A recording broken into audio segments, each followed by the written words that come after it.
On dit dans la vie, faites avec les moyens du bord. Comme j'ai dit, j'ai toujours voulu faire de la construction. Mais pour moi, à l'époque, je n'avais même pas 2 millions de francs CFA, 3 000 € sur mon compte bancaire. Comment est-ce que j'allais acheter un terrain et construire? Ce n'était pas possible. J'ai fait ce que je pouvais faire avec ce que j'avais. Quand j'ai voulu rentrer dans les vêtements, pour ma première vente, j'ai fait 10 robes. Aujourd'hui, je fais des milliers de robes, mais je ne me suis pas levée en disant « Ok, je vais faire une société de vêtements, de création de vêtements et je vais faire 10 000 robes. Ah, je n'ai pas d'argent, je vais commencer à courir derrière les gens. » Non, j'ai commencé par 10, ensuite j'ai fait 20, ensuite j'ai fait 50, j'ai fait 100. Aujourd'hui, je suis à des milliers, mais c'est étape par étape. Il y a des gens qui me connaissent aujourd'hui en tant que Nana Wax, Nana Home et qui se disent « Oh, mais elle, c'était trop facile. » Mais sachez que ça m'a pris 10 ans, presque 10 ans pour arriver d'où j'étais à où je suis.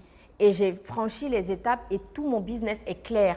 Il n'y a rien de caché, il n'y a pas de fonds qui sont rentrés par hasard. Et comme je le dis toujours, je n'ai pas eu besoin de prêts, j'ai su comment gérer ma vie privée et ma vie professionnelle pour arriver à cette étape. J'ai su me priver de certaines choses pour pouvoir avoir certaines choses. Il faut savoir se priver pour mieux vivre plus tard. Moi, ça a été mon leitmotiv.